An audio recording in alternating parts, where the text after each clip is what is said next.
E se o que te impediu de viver plenamente este ano não foi a falta de tempo, nem de dinheiro, nem de sorte, mas de direção?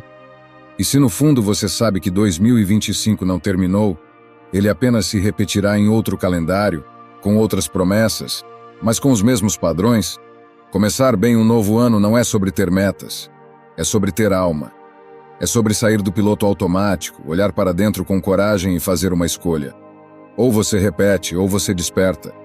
O estoicismo não vem te prometer um ano sem dor. Vem te lembrar que o poder está em como você responde a ela. Que sua liberdade começa quando você para de pedir permissão para ser quem é. Neste vídeo, você vai receber 12 chaves. Não para controlar o mundo, mas para se posicionar dentro dele com força, clareza e presença. A cada lição, um eixo da sua vida será tocado. O interno, o relacional, o sensorial, o espiritual. Mas atenção, não é um conteúdo para ouvir passivamente. É um espelho, um chamado, um pacto silencioso com a sua própria consciência. Antes de seguirmos, quero que você escreva nos comentários, com intenção e verdade: hoje escolho me tornar causa, não consequência. Porque quem escreve essa frase não está apenas comentando. Está cravando uma estaca no chão do próprio destino. Agora sim, podemos começar. Número 1. O que você cultiva dentro comanda o que nasce fora. Você pode mudar de casa, de profissão, de país.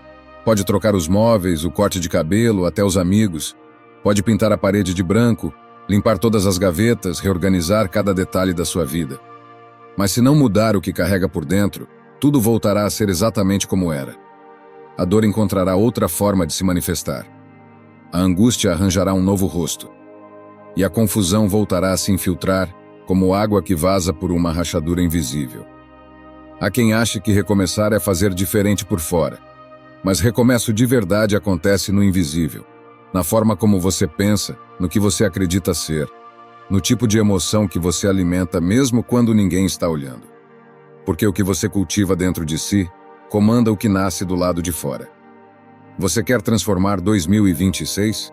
Então pare de olhar apenas para as metas, os números, os planos. Olhe para o seu solo interno, para o terreno onde todas essas metas serão semeadas. Se esse solo estiver infértil, seco ou contaminado por pensamentos tóxicos, não importa o que você tente plantar. Tudo vai nascer torto, frágil, curto. Mas se você cuidar do invisível, do que ninguém aplaude, tudo o que for visível vai pouco a pouco se alinhar. A mente humana é como um jardim, só que invisível aos olhos. Todos os dias você lança sementes, uma palavra que repete mentalmente, uma lembrança que insiste em revisitar, um julgamento que alimenta, uma comparação que não consegue soltar. E assim, sem perceber, você cultiva realidades. Cresce o que você rega, mesmo sem querer. Se você vive dizendo que não é capaz, que nunca dá certo, que está sempre atrasado, essas palavras ganham raiz e enroscam seus galhos no seu presente. Cada vez que você permite que um pensamento negativo se repita, você aprofunda as raízes de uma história que já deveria ter sido encerrada. E quanto mais você repete, mais ela parece verdade. Até que um dia, você para de questionar e passa a viver como se aquilo fosse o seu limite, quando na verdade era só uma crença mal cultivada. É por isso que o estoicismo não fala sobre mudar o mundo, mas sobre mudar a si mesmo. Os estoicos sabiam que a realidade que nos cerca não é apenas um cenário neutro. Ela é espelho. Ela reflete o que carregamos. E nos devolve todos os dias o conteúdo da nossa consciência. Você acorda e já se sente atrasado, pressionado, como se o tempo fosse seu inimigo. Então talvez você esteja vivendo em função de uma régua que não foi feita para você. Você sente inveja, culpa, irritação constante. Talvez esteja tentando se encaixar em uma vida que não foi construída a partir do que você realmente deseja, mas do que você acha que deveria querer. Há uma grande diferença entre essas duas coisas, e você só consegue perceber essa diferença quando para de olhar para fora e começa a escutar o silêncio dentro de si. Existe um tipo de solidão que não é a ausência de pessoas. É a ausência de verdade interior. Você está rodeado, mas vazio. E isso acontece quando você se desconecta do que é seu, do que pulsa na sua essência. Quando vive no automático, comparando sua vida com a de outros, buscando validação onde só deveria haver presença. Você não precisa ser aceito para ser completo. Precisa ser honesto. Precisa parar de trair a si mesmo em nome de aparências. Porque cada vez que você se silencia para agradar, você sufoca uma parte de si. Cada vez que você se força a sorrir quando está desmoronando por dentro, você amplia a distância entre quem é e quem mostra ser. E isso cobra um preço. Um alto preço. 2026 pode ser o seu ano. Mas não por causa de uma agenda nova ou de um curso online. Pode ser o seu ano porque finalmente você decidiu parar de viver como um estranho dentro da sua própria vida. Pare e observe. Como você tem se tratado? Que tipo de pensamentos você tolera em sua mente? Você tem sido seu apoio ou seu sabotador? Porque tudo começa aí. Não é no primeiro dia útil do ano. É no primeiro pensamento da manhã. É na forma como você se levanta da cama. No que você diz para si mesmo ao errar. No que você decide calar. No que você aceita como rotina, mesmo odiando. E aqui vai uma verdade que pode doer, mas também libertar. A sua vida está do jeito que está porque você permitiu, sustentou ou silenciou. E se isso é verdade, então a sua vida pode ser diferente, porque depende de onde você escolhe colocar sua consciência. Não adianta desejar um novo ciclo carregando velhos padrões. Não adianta mudar o calendário se você insiste nos mesmos pensamentos. O mundo só muda quando você muda o que o mundo reflete. Sua própria presença. É hora de limpar seu jardim interno. Cortar o que não floresce mais. Jogar fora as raízes podres. Trocar a terra. Plantar com intenção. Nutrir com paciência. E, acima de tudo, proteger com firmeza. Porque tudo o que você deixa crescer dentro de si se torna o alicerce do que você chama de vida. E se o que cresce em você é raiva, escassez, medo ou culpa, o que nasce ao redor será confusão, fracasso, dor e repetição. Mas se o que cresce é calma, clareza, convicção e verdade, o que floresce lá fora será leveza, foco, direção e liberdade. 2026 não será um novo ano, será apenas um novo reflexo do que você decidir carregar por dentro a partir de agora. Número 2. Dominar o mundo é inútil se você for escravo de si mesmo. Você já notou como a maioria das pessoas busca controle? Controle sobre a carreira, sobre a rotina, sobre a imagem que os outros têm delas. Algumas tentam controlar o futuro, os relacionamentos, até as opiniões dos desconhecidos. Vivem em guerra com o imprevisto, com a imperfeição, com tudo aquilo que foge do plano idealizado. Mas há uma pergunta mais importante do que tudo isso. Você tem controle sobre si? Porque de nada adianta conquistar tudo o que o mundo valoriza, se por dentro você estiver sendo comandado por impulsos, reações, vícios e medos. O verdadeiro fracasso não é perder o controle do que está fora, é nunca ter conquistado o que está dentro. O estoicismo não fala sobre dominar o mundo, mas sobre dominar a si mesmo. E essa é talvez a tarefa mais desafiadora e mais libertadora da existência. Porque o mundo pode te derrubar, mas se você for senhor de si, ninguém poderá te manter no chão. Agora olhe com sinceridade. Quantas vezes você explodiu por dentro por algo pequeno? Quantas vezes reagiu no automático, se arrependendo depois de palavras, decisões ou silêncios? Quantas vezes você teve medo de perder algo que nunca foi realmente seu? E mais importante, quantas vezes você soube o que era certo, mas não conseguiu fazer? É aí que mora o conflito humano. A mente sabe. O corpo hesita. O impulso vence. Ser livre não é fazer o que quiser. Ser livre é ter domínio sobre si. É poder escolher com clareza, mesmo quando o mundo inteiro grita para que você reaja. É saber dizer não para o que parece urgente, mas fere sua essência. É agir com lucidez no meio do caos. O estoico não é frio. É centrado. Ele sente tudo o que os outros sentem, mas não permite que essas emoções decidam por ele. Ele ouve o medo, mas caminha. Ele reconhece a raiva, mas escolhe o silêncio. Ele percebe o orgulho, mas pratica a humildade. Porque ele sabe, ser comandado pelas emoções é como navegar um barco sem leme. A correnteza vai te levar, e não será para onde você queria ir. A maioria das pessoas vive em fuga de si mesmas. Distrações, vícios, agendas lotadas, redes sociais. Tudo isso funciona como um esconderijo sofisticado. Mas mais cedo ou mais tarde, a verdade interior cobra presença. E quando isso acontece, ou você se encara, ou continua fugindo até adoecer. Dominar a si mesmo é ter coragem de olhar de frente para o que você finge que não existe. É não se deixar enganar pelos seus próprios argumentos. É se levantar do chão quando sua mente diz: fica aí, não vale a pena tentar de novo.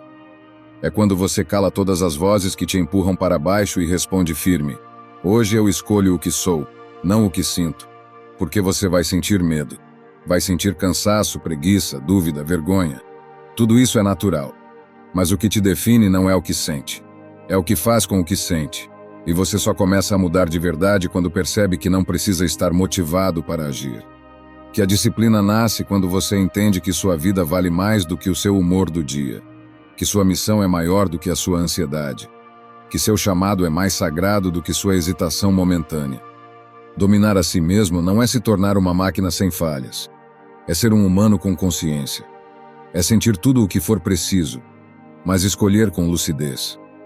É viver com intensidade, sem ser arrastado por impulsos infantis. É construir uma presença firme, silenciosa, que não precisa se impor porque simplesmente se sustenta. A vida não será gentil o tempo todo. As pessoas não vão entender sua escolha de silêncio, de constância, de equilíbrio. Mas isso não importa, porque você não está mais tentando controlar o que está fora. Você está finalmente começando a governar o que há dentro. E quando isso acontece, tudo muda. O medo perde força. A raiva perde espaço. A dúvida perde o trono. Porque você entendeu, o maior território que você pode conquistar é o seu próprio ser. E ninguém pode te tomar isso, exceto você mesmo. Número 3. Evite o barulho. Ele emburrece a alma. O mundo moderno tem horror ao silêncio. Como se cada segundo de quietude revelasse algo que ninguém quer encarar. Então há sempre uma música de fundo, um vídeo rolando, um alerta no celular, um ruído qualquer que preencha o vazio. E você vai se acostumando com isso como quem se adapta a uma cidade poluída. Acha que está tudo bem, mas aos poucos vai perdendo o olfato fino, a escuta delicada, a capacidade de perceber nuances. O silêncio, quando aparece, parece estranho. Parece ausência. Mas o que ele é, na verdade, é presença. A presença do que está dentro. Daquilo que você deixou de ouvir porque o barulho do lado de fora se tornou constante demais. E o problema não é apenas auditivo. O problema é que esse barulho externo emburrece o mundo interno. Você já reparou como fica mais difícil pensar com clareza quando está o tempo todo exposto a estímulos? Mais difícil sentir com profundidade quando há sempre algo te chamando, interrompendo, distraindo? Você acha que está se informando, mas está apenas se fragmentando. Você acredita que está relaxando, mas está apenas anestesiando o corpo com conteúdos que não pedem nada de você além da próxima reação. E assim a alma vai se apagando. Não por falta de força, mas por falta de espaço. Os estoicos não viviam no silêncio por acaso. Eles entendiam que só quem desacelera por dentro é capaz de discernir. Que sabedoria não nasce no ruído, ela se forma no intervalo. No intervalo entre estímulo e resposta. Entre impulso e decisão. Entre emoção e gesto. Mas se você vive preenchido o tempo inteiro, nunca acessa esse espaço entre as coisas. Nunca permite que o pensamento respire, que a emoção revele seu contorno real, que a verdade apareça, porque a verdade exige silêncio. E tudo que exige silêncio, neste tempo, é tratado como irrelevante. Há uma perda de profundidade coletiva. As conversas são rasas. Os sentimentos são simplificados em emojis. A dor é ridicularizada ou escancarada em busca de atenção. Não há mais tempo para digerir. Tudo precisa ser imediato, instantâneo, repostável. E nisso a alma, que é lenta, paciente, exigente, se cala. Ela se recusa a competir com os estímulos, se retrai, espera. Mas ela não desaparece, ela adoece. E essa doença da alma aparece em formas cada vez mais comuns. Ansiedade crônica, cansaço sem motivo, falta de prazer real, dificuldade de se concentrar, vazio depois de consumir o que prometia preencher. Você pode estar se perguntando, mas o que eu faço com isso? Eu não posso simplesmente sair do mundo, viver isolado?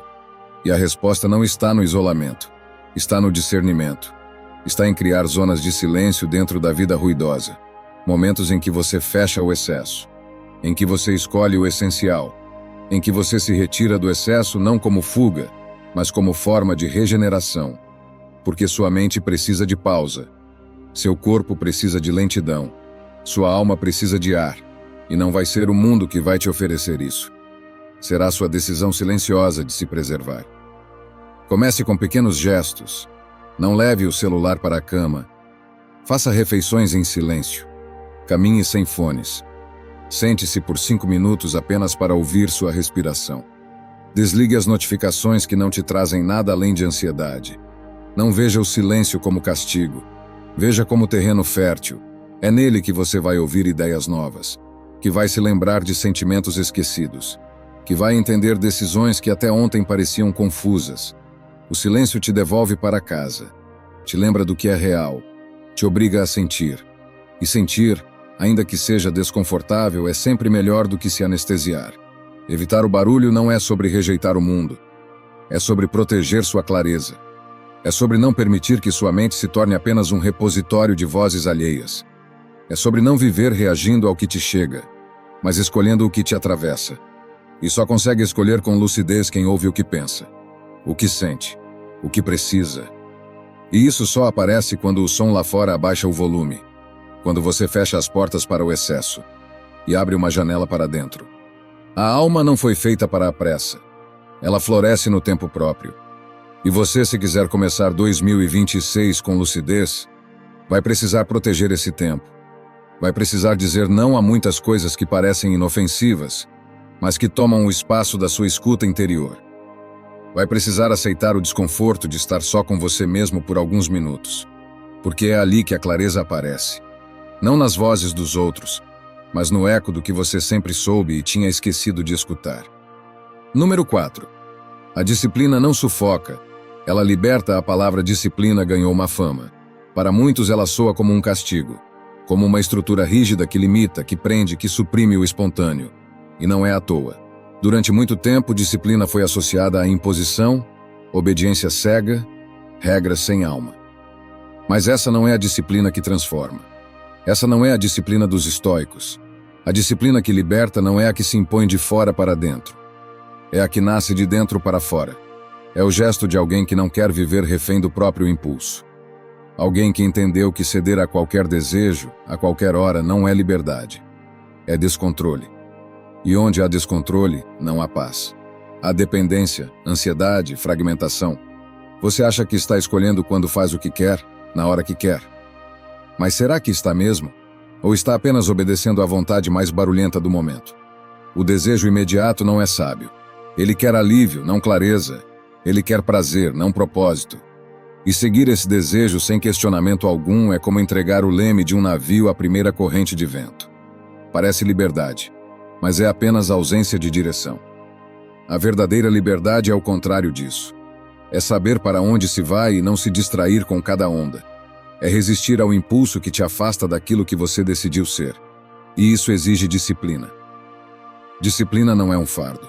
É um voto silencioso que você faz com a sua própria essência. Um pacto com a sua lucidez. Ela não serve para te deixar mais duro. Serve para te deixar mais inteiro. Porque quando você vive sem estrutura, tudo vira exceção. Hoje você dorme tarde, amanhã pula a rotina, depois esquece o que prometeu a si mesmo. E aos poucos perde a confiança interna. Porque a disciplina, mais do que resultado, entrega coerência. É o que te permite olhar para si com respeito. É o que sustenta a autoestima de verdade. Aquela que não depende de aplausos, mas de alinhamento. De saber que você está se tornando alguém que pode confiar em si mesmo. Os estoicos não associavam disciplina à rigidez, mas à liberdade interior. Um estoico disciplinado não é alguém insensível, inflexível, mecânico. É alguém que não se deixa levar pelo que é volátil. Alguém que sabe que sua vida não pode depender do humor do dia. Que suas decisões não podem ser arrastadas por emoções passageiras. Que seu caminho não pode mudar toda vez que algo desafia sua vontade. A disciplina, para eles, era uma forma de autocuidado. Uma construção de estabilidade interna num mundo que muda o tempo todo. E essa estabilidade não se constrói com controle sobre tudo, mas com domínio sobre si. Talvez você pense que precisa de motivação, mas motivação é combustível fraco. Ela vem e vai. É volátil, emocional, cíclica. A disciplina não. Ela fica mesmo quando o corpo está cansado, mesmo quando a mente quer desistir, mesmo quando tudo ao redor parece sugerir que é mais fácil adiar. A disciplina é o que resta quando o entusiasmo passa. É o que sustenta o compromisso com aquilo que você sabe que é importante, mesmo quando não está mais sentindo vontade. É o que separa quem tem apenas intenção de quem tem transformação. E veja, disciplina não é viver em guerra consigo. Não é se forçar, se oprimir, se violentar. É ajustar o ritmo com consciência. É estabelecer limites com gentileza. É saber que você não é seus impulsos, que você não precisa dizer sim para tudo que te chama, que você pode escolher o desconforto do agora para colher a paz do depois. A paz que vem de ter feito o que precisava, mesmo quando não era fácil. Mesmo quando ninguém estava olhando. Mesmo quando tudo dentro de você pedia fuga. A liberdade real não nasce da ausência de regras. Ela nasce quando as regras não são uma prisão, mas uma ponte. Quando elas foram escolhidas com consciência a serviço de algo maior. E esse algo maior é você inteiro. É sua lucidez, seu propósito, sua paz. Você não precisa ser um monge, nem viver com regras rígidas. Precisa apenas assumir um compromisso com aquilo que te torna mais forte, mais presente, mais vivo. E esse compromisso começa nas escolhas pequenas, no horário que você respeita, na palavra que você cumpre, no gesto que você repete, não porque é fácil, mas porque é necessário. Disciplina não é ausência de liberdade. É maturidade para escolher qual liberdade você quer. A de fazer qualquer coisa a qualquer momento, ou a de se tornar alguém capaz de construir algo que dure. Porque as coisas que duram, paz, saúde, presença, clareza, todas exigem ritmo, constância, cuidado. E tudo isso é disciplina. Uma disciplina viva, consciente, humana, que não vem para te prender. Vem para te lembrar que você pode mais do que pensa, que você pode ser senhor dos seus passos, e que esse governo interno é o início de toda a liberdade que vale a pena. Número 5. Voltar ao corpo é voltar para casa. Você vive dentro de um corpo, mas age como se ele fosse um detalhe, um utensílio, uma roupa qualquer que você troca quando o mundo exige um novo disfarce. Você pede que ele aguente tudo, noites mal dormidas, horas a fio em frente a telas, engolir palavras, sustentar sorrisos, carregar frustrações, calar dores antigas que você já nem lembra de onde vieram. E quando ele começa a falhar, você se irrita, como se ele tivesse te traído. Mas o corpo não falha. Ele apenas responde. Ele responde a cada vez que você o tratou como máquina e não como abrigo. A cada vez que se calou e fez com que ele falasse por você em forma de sintomas, de ausências, de desconexões. O que você chama de exaustão talvez seja saudade. O corpo sente falta de você presente, de você inteiro, de você dentro. O mundo exige que você funcione, não que você sinta. E você aprendeu a corresponder a essa demanda. Aprendeu a cumprir tarefas mesmo sem energia, a responder mensagens mesmo sem desejo, a comparecer onde não quer estar, a entregar mais do que tem, a ultrapassar limites para ser alguém confiável. Mas quem é confiável para si quando se abandona assim? Quem é digno de admiração quando ignora o próprio cansaço como se ele fosse fraqueza? Você está se ferindo em nome de uma eficiência que ninguém vai te devolver. E o corpo é o primeiro a perceber isso. Ele não tem pressa, mas tem memória. Ele guarda o que você despreza. Ele acumula as emoções que você enterra. E transforma tudo em linguagem. Dores que se repetem, digestões que não fluem, sono que não repara, vícios que anestesiam. É fácil se perder da própria natureza quando se vive para fora. O corpo começa a parecer um fardo, um obstáculo, uma parte sua que precisa ser ajustada, moldada, silenciada. Mas o estoicismo, quando não é distorcido por um ideal frio e racional demais, nos ensina que o corpo é parte essencial da alma. Não há virtude que se sustente em um ser que mal escuta o que sente. Não há sabedoria real em quem se distancia da própria raiz sensível. Os estoicos não desprezavam o corpo. Eles o reconheciam como campo de prática, como ponto de partida para o autocontrole e para o verdadeiro domínio. Porque é fácil parecer equilibrado quando se ignora o que sente. Difícil é sustentar presença enquanto o corpo treme, enquanto o coração dispara, enquanto a respiração encurta. E ainda assim permanecer lúcido, calmo, íntegro. Você quer transformar seu ano? Volte ao corpo. Volte como quem volta para casa depois de anos de exílio. Sem vergonha, sem cobrança, sem pressa. Reencontre seu corpo como quem visita um velho amigo. Toque seus próprios braços com respeito. Olhe para sua pele sem nojo. Compreenda que tudo o que você sente, desde a fome até a vontade de desaparecer, é legítimo. O corpo não quer aplausos, quer cuidado. Ele não quer estética, quer espaço, quer escuta sem exigência, quer ser reconhecido como fonte de verdade. Porque ele é. O corpo nunca mentiu para você. Foi você quem aprendeu a não acreditar nele.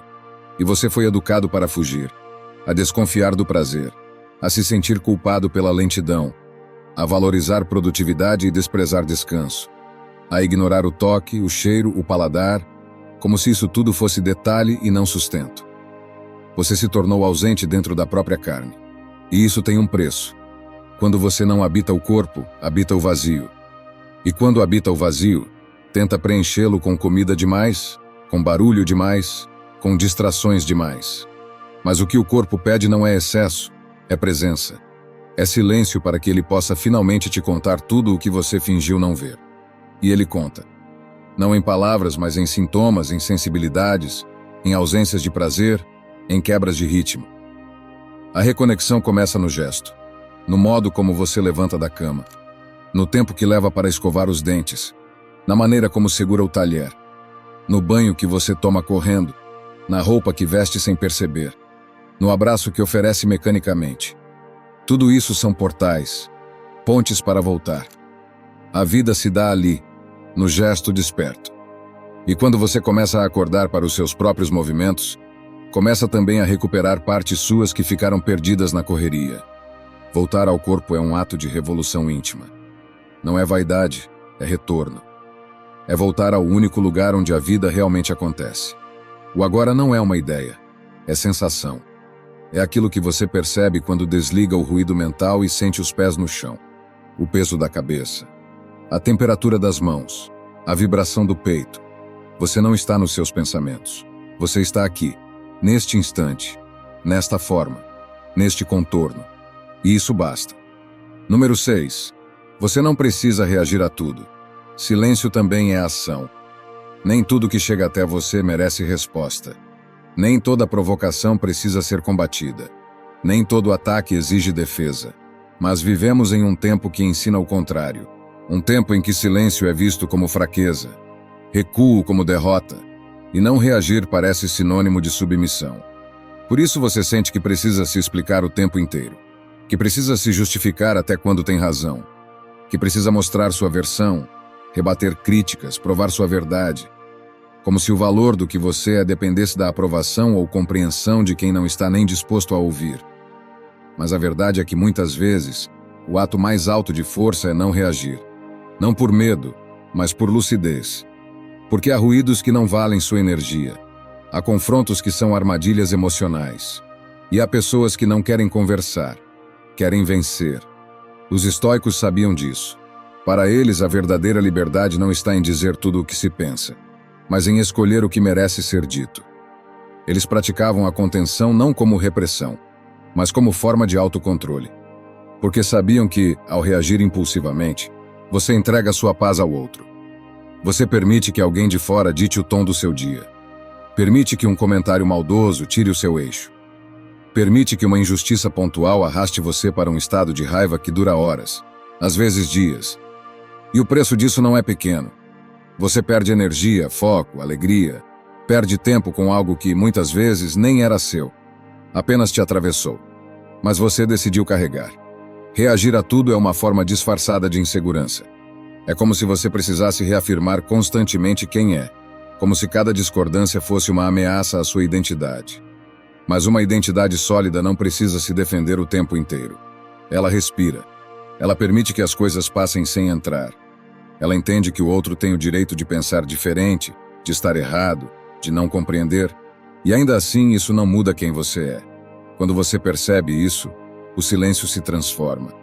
Ele deixa de ser ausência e passa a ser presença. Uma presença firme, que não grita, mas afirma. Que não ataca, mas mantém.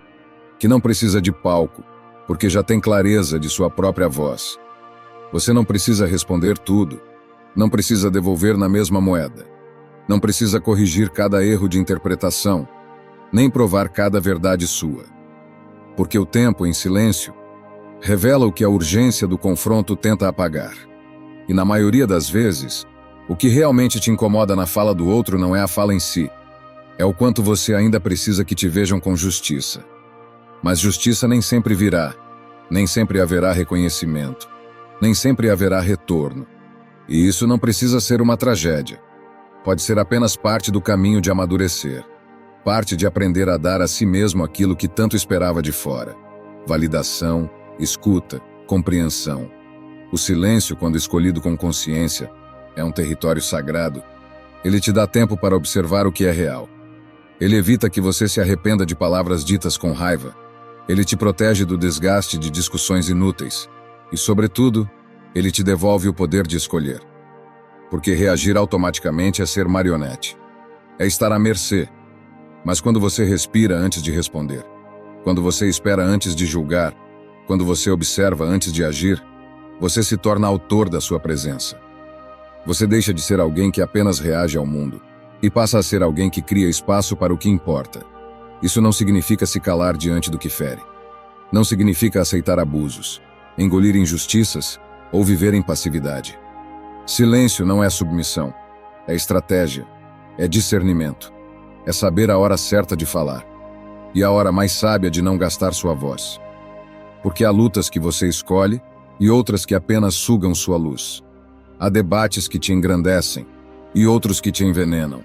E saber essa diferença é maturidade emocional. É não se deixar enganar pelo impulso de ter razão, quando o que você precisa mesmo é manter a sua paz. Escolher o silêncio é assumir o protagonismo da sua energia. É perceber que nem tudo que te provoca merece permanência dentro de você. Que nem todo desconforto precisa ser resolvido com palavras. Que às vezes, o melhor que você pode fazer por si é não entrar na tempestade. É observar da margem com serenidade, sabendo que seu valor não está em vencer a discussão, mas em permanecer inteiro. Começar 2026 com mais força não significa falar mais alto. Significa ouvir melhor.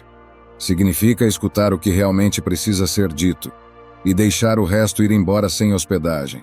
Significa entender que sua paz vale mais do que qualquer resposta rápida. Que sua lucidez vale mais do que qualquer orgulho ferido. E que no fim o que permanece é o que foi cultivado no silêncio. Número 7. Nem todo cansaço é físico. Às vezes é existencial. Você pode dormir 8 horas e ainda acordar exausto. Pode tirar férias e voltar com a alma mais pesada do que antes. Pode reduzir tarefas, delegar funções, reorganizar a agenda e mesmo assim continuar sentindo que algo está sempre pesando no peito, como se cada passo exigisse mais do que você consegue dar.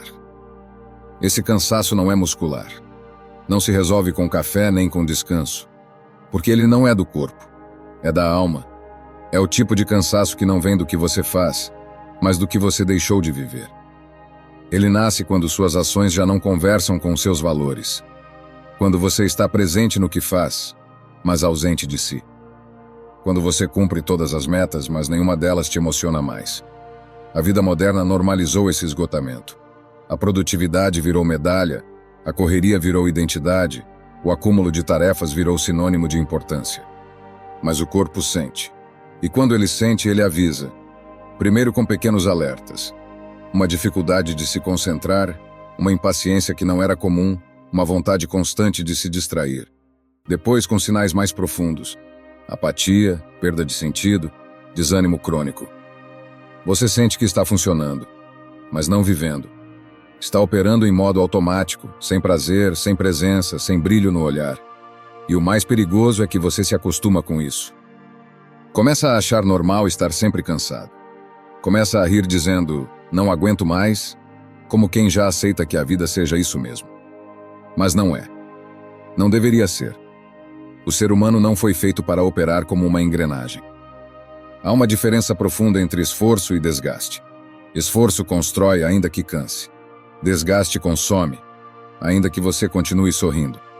E o que define essa diferença não é a quantidade de tarefas, é o sentido delas.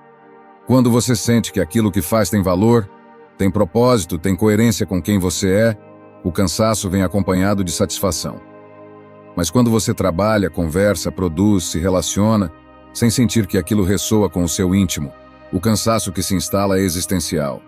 É o cansaço de estar vivo sem se sentir vivendo. Os estoicos reconheciam o valor da ação, mas nunca a colocaram acima da reflexão. Eles sabiam que não é o muito fazer que traz sabedoria, é o bem fazer. É agir com intenção, agir com presença, agir com alinhamento entre o que se pensa, o que se sente e o que se realiza. Sem isso, a vida se torna um arranjo de obrigações, um teatro de sobrevivência onde tudo funciona por fora, mas se deteriora por dentro. E você sente, você sabe, você percebe que algo está errado quando precisa de uma distração constante para aguentar os dias. Quando começa a fantasiar com uma fuga. Quando se vê desejando que algo mude, mas sem saber exatamente o que. Talvez o que precise mudar não seja o que você faz, mas o porquê. Não é o trabalho, é a intenção por trás dele. Não é a rotina, é a ausência de significado que ela carrega.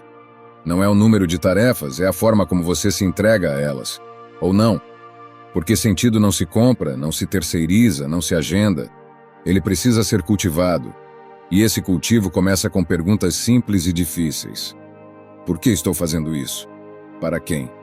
O que estou adiando em nome dessa correria? O que estou perdendo em nome de uma performance que nem sei mais se me representa? Há um tipo de silêncio que você precisa encarar. Um silêncio que não se preenche com séries, nem com mensagens, nem com mais tarefas. É o silêncio onde moram as respostas, e também os desconfortos. Onde mora o eco de uma verdade esquecida. Você não está cansado apenas porque fez muito. Está cansado porque sente que está distante demais de si. Está esgotado porque há tempo demais não sente entusiasmo real por nada. Porque suas conversas perderam profundidade. Seus dias, significado. Suas noites, descanso. Mas ainda dá tempo. A alma se regenera quando você começa a se ouvir de verdade. Quando permite que as pausas voltem a ser sagradas. Quando entende que descansar não é um luxo. É uma responsabilidade. Quando aceita que produtividade sem sentido é só mais uma forma de se machucar com eficiência. E essa escuta não exige que você largue tudo. Exige apenas que comece. Comece se perguntando com honestidade o que te nutre. O que te deixa mais vivo. O que faz com que você não apenas respire, mas exista com intenção. O cansaço existencial não se vence com força de vontade. Ele se dissolve com reconexão. E reconexão exige coragem. De repensar prioridades, de dizer não ao que já não te representa, de abandonar a máscara de quem está sempre bem, de admitir que está difícil, mas que você não quer mais viver assim. Porque a vida não precisa ser leve o tempo todo, mas precisa fazer sentido. Precisa te tocar em algum lugar. Precisa te lembrar que você está aqui para algo mais do que cumprir checklists. Começar 2026 com mais energia não significa fazer mais. Significa fazer com mais verdade, com mais escuta, com mais presença. Porque onde há presença, há sentido. E onde há sentido, o cansaço vira consequência, não condenação. Número 8. A pressa é uma forma de medo disfarçado. Vivemos em um mundo onde parar virou sinônimo de fracasso. Onde a lentidão é vista com desconfiança. Como se alguém que se move devagar estivesse em desvantagem. Como se pensar com calma fosse perder tempo. Como se sentir com profundidade fosse um luxo. A pressa se instalou como estilo de vida, e o mais perigoso é que ela não se apresenta como problema, mas como competência. Você aprende a se orgulhar de ser eficiente, rápido, multitarefa. Aprende a se valorizar pelo quanto consegue fazer em pouco tempo. E assim, aos poucos, vai se esquecendo de perguntar por que está fazendo tudo isso, para onde está indo, o que está deixando para trás. A vida vira uma lista, não uma travessia. Um desempenho, não uma experiência. Mas a verdade é que por trás da pressa mora o medo. Não o medo explícito que paralisa, mas um medo camuflado de produtividade, um medo bem vestido, disfarçado de ambição, de foco, de movimento. Medo de encarar o silêncio. Medo de sentir o que ainda não foi resolvido. Medo de admitir que há dores que não se curam com velocidade, que há respostas que não nascem na urgência. Então você acelera. Acorda correndo, responde mensagens correndo, come rápido, pensa por impulso, dorme mal. E chama tudo isso de rotina. Mas o nome mais honesto seria fuga. Uma fuga coletiva, premiada, admirada, onde quanto mais você corre, mais parece estar vivendo, mesmo que por dentro esteja apenas sobrevivendo. Os estoicos enxergavam o tempo como sagrado. Eles sabiam que viver bem não é viver muito, é viver com intenção. Que rapidez não é virtude quando atropela a alma. Que quem vive com pressa demais não vê, não sente, não digere. Só acumula experiências como quem coleciona memórias que nunca foram de fato vividas. Porque a pressa tem esse efeito. Ela empilha os dias, mas rouba a densidade deles. Você chega ao fim da semana e não se lembra de ter estado inteiro em momento algum. Passou por tudo, mas não esteve em nada. E aqui está o ponto mais delicado. Muitas vezes você se esconde na pressa para não ter que lidar com o que está pedindo escuta. Porque é mais fácil marcar reuniões do que encarar um vazio. É mais fácil preencher a agenda do que sentir o que o corpo vem tentando dizer há meses. É mais fácil correr do que parar e perceber que, apesar de tudo parecer certo por fora, há algo em você que grita por dentro. Mas você não escuta, porque escutar exige pausa. E pausa, nesse mundo, assusta. Porque quem para começa a ver com clareza. Começa a perceber os exageros, as máscaras, as adaptações forçadas. E clareza, às vezes, exige ruptura. Por isso a pressa é tão confortável. Ela te mantém ocupado demais para se questionar. A questão não é virar alguém lento, contemplativo o tempo todo, nem renunciar à ação. A questão é escolher o ritmo com consciência. É saber que fazer rápido não é sempre fazer bem. Que decidir rápido não é sempre decidir certo. Que responder rápido não é sempre comunicar verdade. A vida tem seu próprio tempo. O corpo tem seu próprio tempo. As emoções, os processos internos, as transformações profundas. Tudo isso não obedece à lógica do cronômetro. E tentar forçá-los é como gritar para uma semente crescer mais rápido. O que você consegue é só ruído.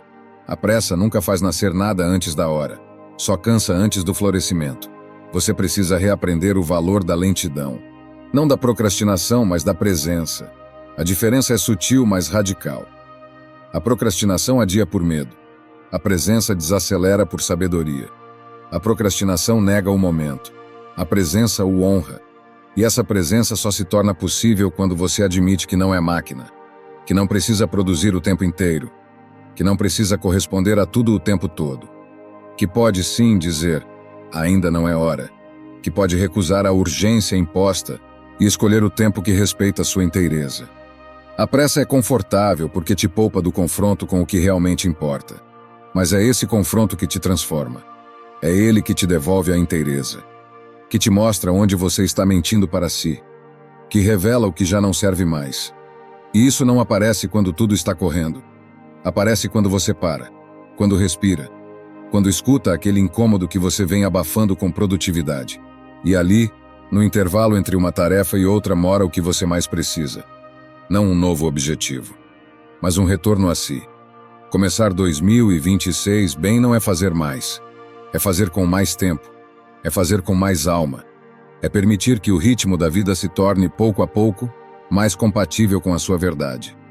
E verdade não se revela correndo. Ela se oferece a quem aprende a estar inteiro, mesmo que em silêncio. Mesmo que devagar. Mesmo que, aos olhos do mundo, atrasado. Mas nunca é atraso estar em sintonia com o que pulsa dentro. Número 9. O que você repete em segredo vira destino. Você pode não perceber, mas existe uma voz em você que nunca dorme.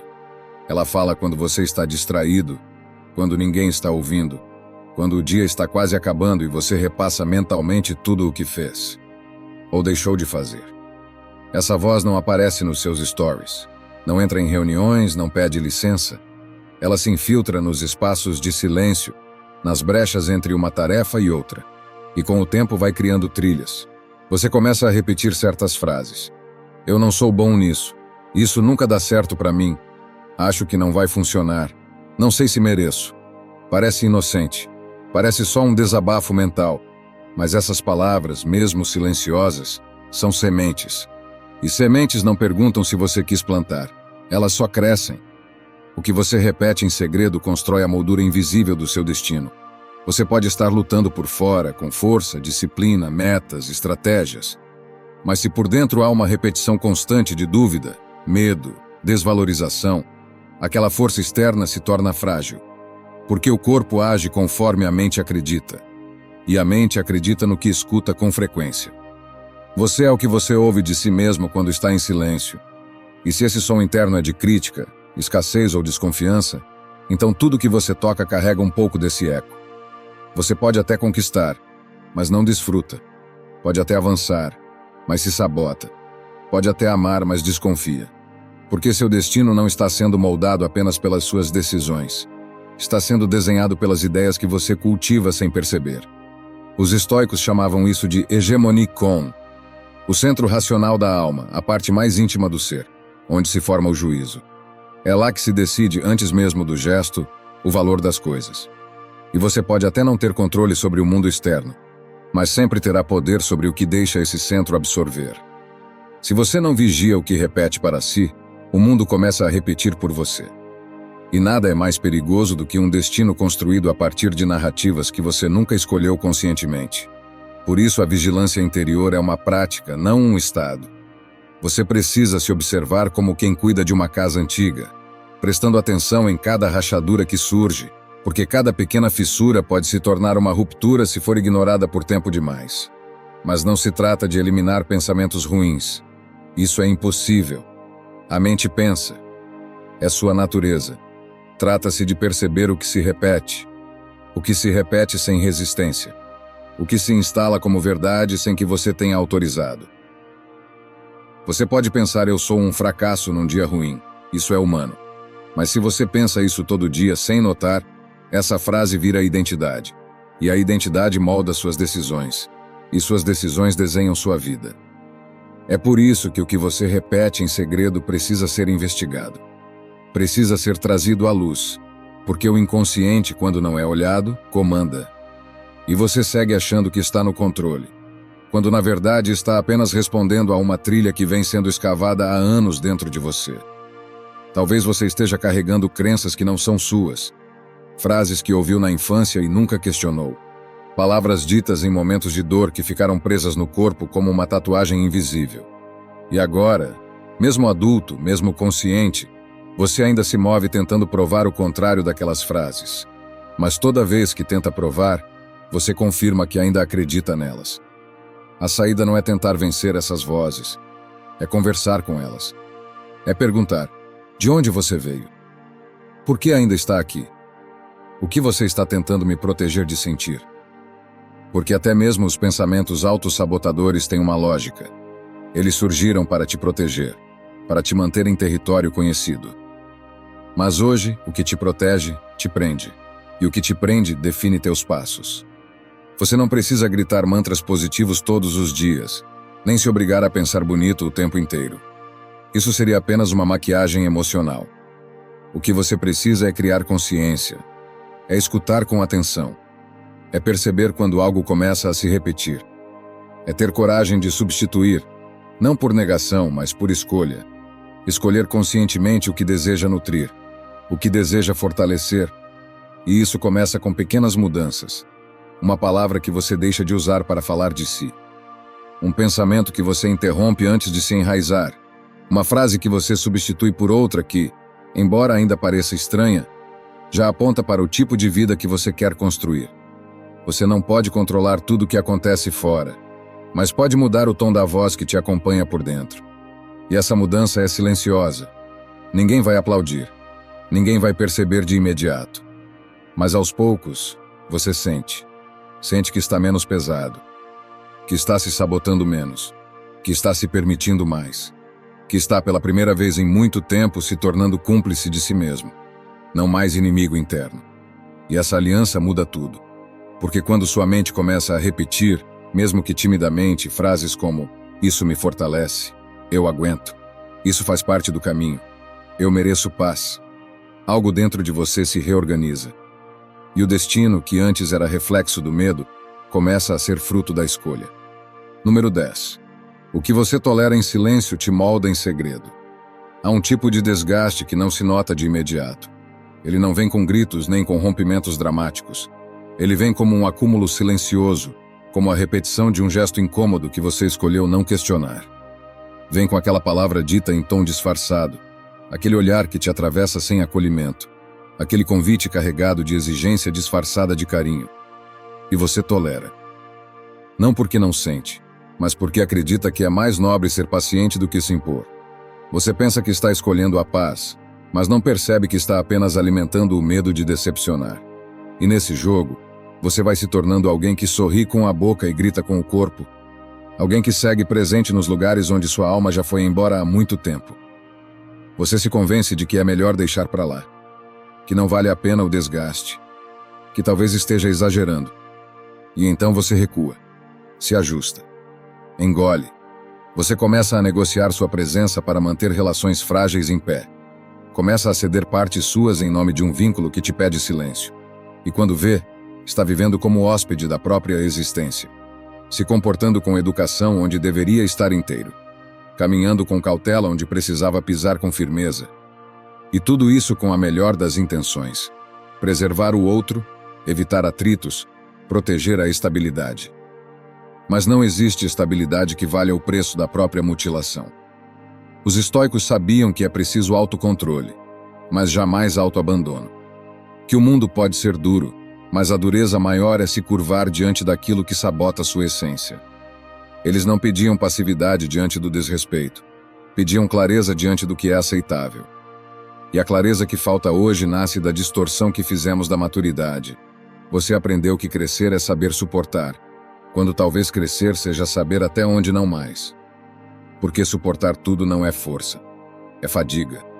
É cansaço de tanto recalcar a própria vontade, de tanto ignorar os sinais de exaustão que o corpo envia, de tanto silenciar o que em você ainda pulsa, mas já não se vê. Você acha que está sendo generoso, mas está apenas se apagando devagar.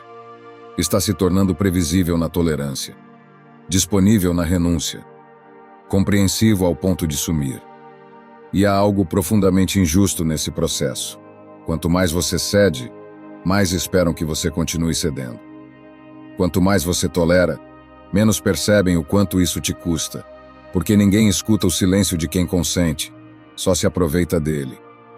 O mundo não é cruel por natureza, mas ele testa os espaços. E se você nunca disser onde termina, vão pisar em você achando que estão caminhando por terreno comum. Chega uma hora em que a dor do silêncio se torna maior do que o medo do conflito. Uma hora em que você não consegue mais fingir que aquilo que machuca é irrelevante. E então algo dentro de você clama por verdade. E essa verdade não grita. Ela apenas se ergue com dignidade. Ela diz com firmeza: a partir daqui, não mais. Ela não vem como ataque, mas como defesa sagrada. Porque colocar limite é dizer sim para a sua sanidade, para a sua autoestima, para a sua integridade emocional. É lembrar que você também importa, que seu desconforto também tem voz, que sua presença não deve ser sustentada à base de concessões que diluem sua identidade. Quando você escolhe se calar sempre que algo te fere, você não está evitando um conflito externo. Está iniciando uma guerra interna. Porque seu corpo sente, sua mente registra, sua alma percebe cada vez que você vira as costas para si mesmo. E essas pequenas traições acumuladas se transformam em sintomas. Insônia, ansiedade, raiva represada, apatia, desmotivação. Não porque você é fraco, mas porque ninguém suporta viver em contradição constante entre o que sente e o que mostra. A cura começa quando você decide não mentir mais para si. Quando reconhece que manter o outro confortável às custas do próprio desconforto não é empatia, é escravidão emocional. Quando entende que amor, respeito e presença só valem se você puder estar inteiro. E inteiro não é intransigente, não é rígido, não é agressivo. Inteiro é só alguém que se recusa a existir pela metade. Que aprendeu que sua luz não foi feita para caber em espaços que exigem escuridão para aceitar companhia. Que entendeu que não precisa se diluir para ser amado, nem se curvar para ser ouvido. Você não precisa explodir. Não precisa romper com tudo. Mas precisa parar de construir com o que te fere. Precisa parar de chamar de paz essa trégua em que só você abaixa a cabeça. Precisa, com coragem e ternura, reconstruir sua presença onde ela foi usada como conveniência. Isso é possível. Mas começa com um gesto. Ouvir o incômodo. Dar nome ao que machuca. Dizer em voz firme, mesmo que trêmula, que você não está mais disponível para relações que só existem quando você desaparece. A partir do momento em que você recusa o silêncio que te anula, algo em você renasce. Algo que estava adormecido desperta. Sua voz ganha corpo. Sua postura muda. E o mundo, mesmo que não perceba de imediato, começa a entender. Aqui mora alguém que se respeita. Alguém que aprendeu, talvez com dor, que aquilo que se tolera constrói as paredes invisíveis da sua casa interna, e que nenhuma casa deve ser erguida com o material da omissão. Número 11. Nem tudo que dói é injustiça. Às vezes é parteira. Existe um momento em que você para de perguntar "por que comigo?" e começa a perguntar "o que ainda precisa nascer em mim?" Nem sempre essa virada acontece de forma consciente. Às vezes ela é forçada, pela perda, pela queda, pela interrupção súbita de um plano que parecia certo. Em outras é lenta, como a maturação de uma ferida que, cansada de supurar, começa a pedir sentido. Você olha para trás e percebe que as dores mais profundas não te destruíram, te moldaram, que aquilo que te desmontou mais tarde te organizou por dentro, e que nem toda dor veio para te punir. Algumas vieram para parir versões que você nunca teria acessado no conforto. A filosofia estoica não rejeitava o sofrimento. Não o idolatrava, mas também não o evitava como algo vergonhoso. Ao contrário, ela o tratava como uma função da natureza, como o frio, a chuva, o tempo. Algo que não se controla, mas que, compreendido, pode se tornar um caminho de transformação. E há algo incrivelmente poderoso nisso. Porque vivemos em uma cultura que ensina a fugir da dor a qualquer custo, que venera a alegria como termômetro de uma vida bem-sucedida. Mas a dor, quando escutada com integridade, tem um poder pedagógico que nenhuma alegria vazia é capaz de oferecer. A dor mostra onde ainda há apego, ilusão, rigidez. Mostra onde ainda não há amor suficiente por si, onde ainda se espera demais do outro, onde ainda se acredita que controle é segurança. É claro que há dores que são frutos da injustiça. Há dores que não deveriam acontecer, violências, negligências, traumas. Mas há outras que fazem parte do processo de nascer de novo. Dores que não são punição, mas passagem. E quando você começa a percebê-las assim, algo muda. Você para de resistir tanto, para de se vitimizar, para de esperar que a vida peça desculpas por ter exigido de você um pouco mais do que estava pronto para dar. E começa a se perguntar: se isso está doendo, o que em mim está sendo arrancado? E será que esse algo não precisava mesmo partir? Você se surpreende com a própria força quando não tem outra escolha senão usá-la. Descobre sabedorias que estavam adormecidas. Ganha clareza que não teria em nenhum outro cenário. E a vida, silenciosamente, vai te reorganizando. Ela arranca o que não sustenta mais.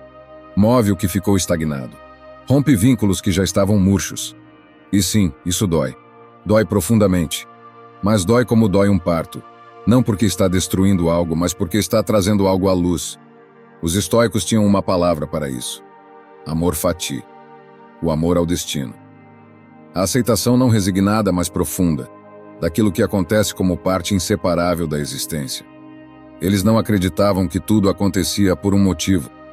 Essa é uma leitura simplista. Eles acreditavam que tudo que acontece pode ser usado como oportunidade de cultivo da virtude. E isso muda tudo. Porque te tira da posição de vítima e te coloca como agente.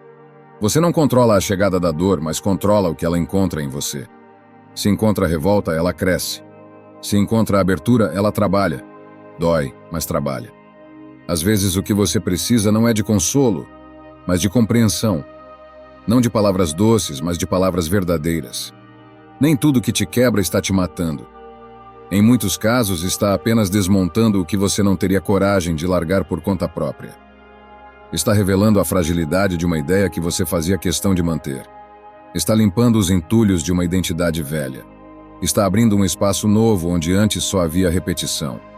E por mais estranho que pareça, chega uma hora em que você agradece por ter doído, não no sentido romântico, nem no sentido masoquista, mas no sentido mais íntimo, porque foi ali que você aprendeu a voltar para casa, que você descobriu que consegue sobreviver, mesmo sem aquilo que achava essencial, que você encontrou camadas da sua alma que nunca tinham visto o sol, que você começou finalmente a caminhar por conta própria. A dor, quando acolhida, te entrega de volta para si, e esse retorno é o que você estava buscando, ainda que sem saber, porque o que você mais deseja, no fundo, não é uma vida sem dor, é uma vida com sentido. E sentido não se compra, Não se herda, não se ensina. Sentido se revela muitas vezes no escuro. Espero sinceramente que esta mensagem tenha sido útil. Quero parabenizá-lo sinceramente por ter chegado até aqui e ter concluído o vídeo. Isso significa que você deseja melhorar como pessoa. Se gostou do vídeo, deixe seu comentário.